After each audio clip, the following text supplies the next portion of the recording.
쪽에 있는 증상은 하나도 없이 갈비뼈가 결린다든지 머리 뒤에 무슨 뼈드락지가 났다든지 이렇게 기타 부분, 폐가 아닌 부분에도 증상이 나타날 수가 있어요.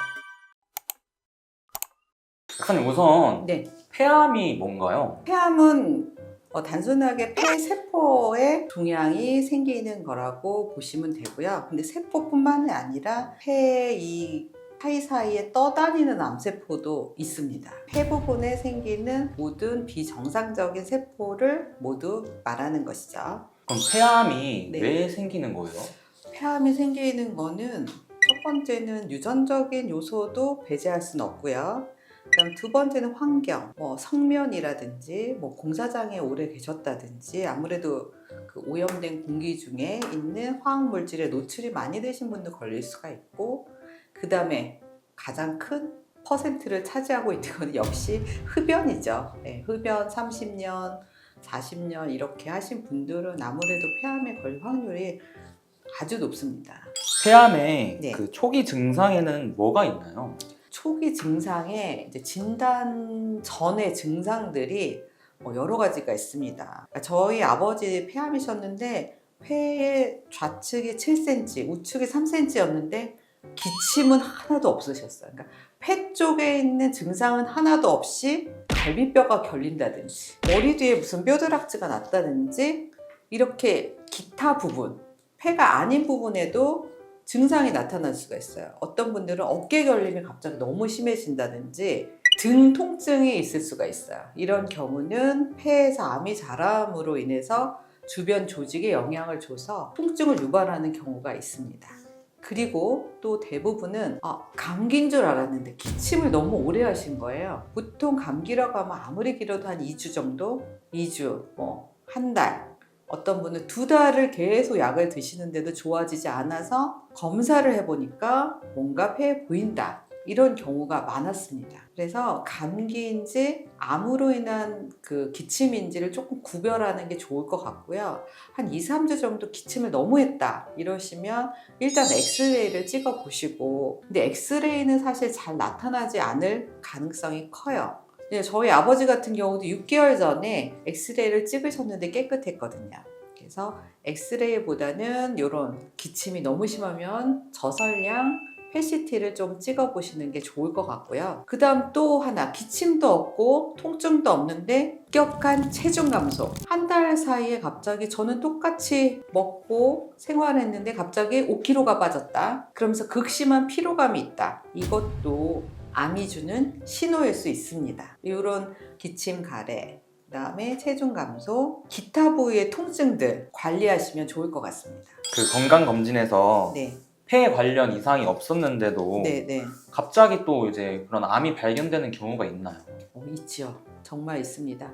처음에는 이제 엑스레이보다는 CT를 찍는 검사에서 폐 결절이 있다, 한번 두고 봅시다, 관찰해 봅시다 하는 경우가 많으실 텐데 이게 갑자기 커지는 거죠. 그러니까 결절이 갑자기 커진다, 암일 가능성이 있습니다. 결절이 좀 CT상으로 나타나시는 분들은 조금 CT 검사를 자주 하시고, 결절이 있다면 식단부터 바꾸셔야 합니다. 제가 항상 얘기하는 야채 식단을 조금 시작할 때가 되었다, 몸이 주는 신호다, 이렇게 받아들이시면 되겠습니다. 그럼 폐암 같은 경우는 이제 식단을 조절하는 것만으로도 나아질 수가 있는 건가요? 식단을 안 하면은, 그러니까 식단만으로 폐암을 고칠 수 있다, 이거는 너무 어려운 거고요.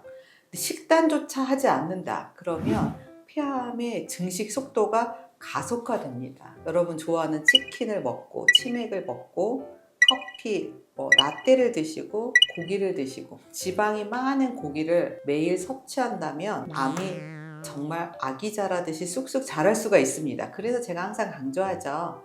식단은 기본입니다.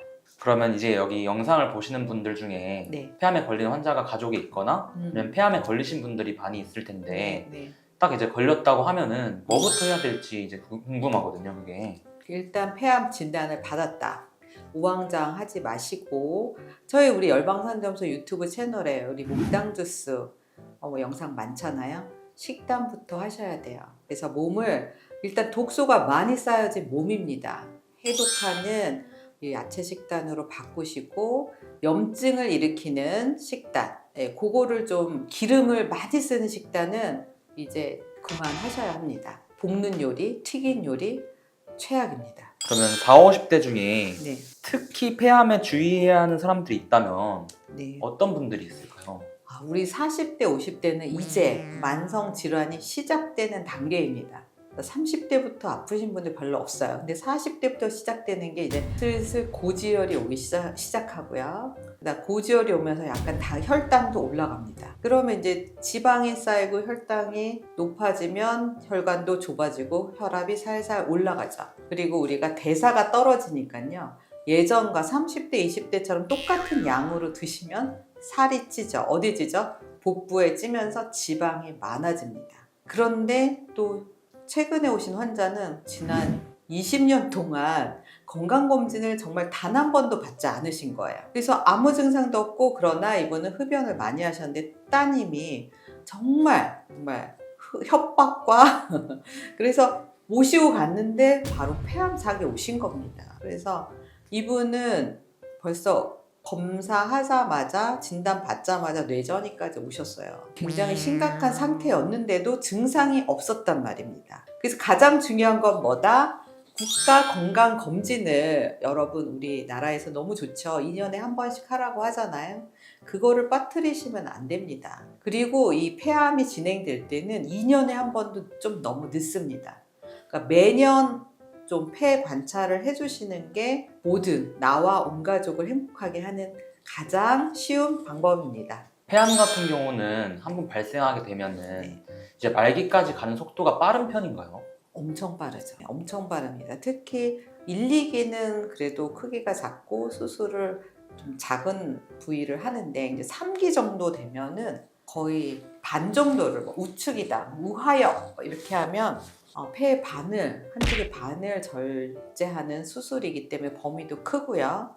근데 이런 분들이 수술하고 항암하다가 1년도 안 돼서 지금 재발 전이가 그냥 너무나 확률이 높습니다. 그래서 3기는 수술했다고 해서 절대 안심하실 수가 없습니다. 그래서 무조건 수술을 한다. 제가 얘기하는 야채 식단을 꼭 실행을 하셔야 전이 되는 속도를 늦출 수가 있습니다. 마지막으로 네. 바쁘다는 이유로 이제 치료도 잘 미루고 그리고 또 이런 폐암 검사도 좀 잘 안 받는 이제 40, 50대 분들에게 꼭 전하고 싶은 말씀이 있으실까요? 사실 그런 40, 50대가 바로 저였습니다. 저도 가슴에 뭐가 만져졌단 말이죠. 그런데 이게 이 설마가 너무 큽니다. 설마 뭐 암이겠어? 내가 어떻게 암이야?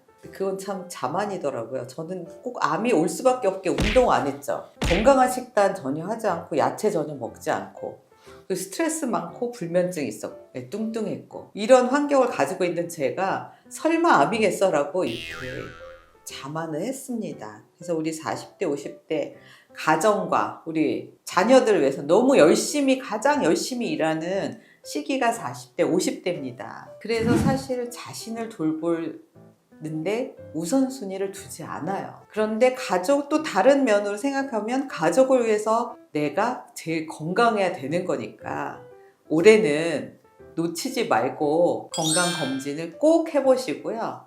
좀 여유가 있다면 조금 더 검사 범위를 넓히는 기본 건강검진만 하지 마시고 조금 중요 부위를 관찰할 수 있는 폐 CT라든지 복부 초음파 이런 것들을 추가하시면 좋을 것 같습니다.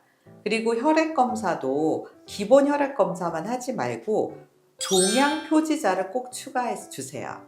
그래서 폐암에는 CEA 또 사이프라 21-1이라는 두 가지만 넣어도 웬만한 폐암을 찾아낼 수가 있습니다. 그래서 이 수치가 정상보다 높다면 CT에서 보이지 않아도 엄청 미세한 암세포가 자라고 있다는 것을 우리가 발견할 수가 있거든요.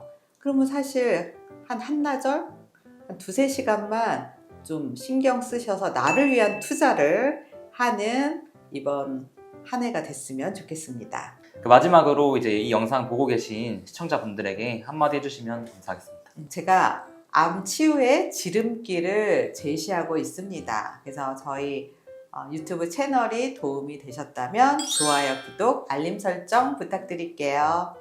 또 만나요.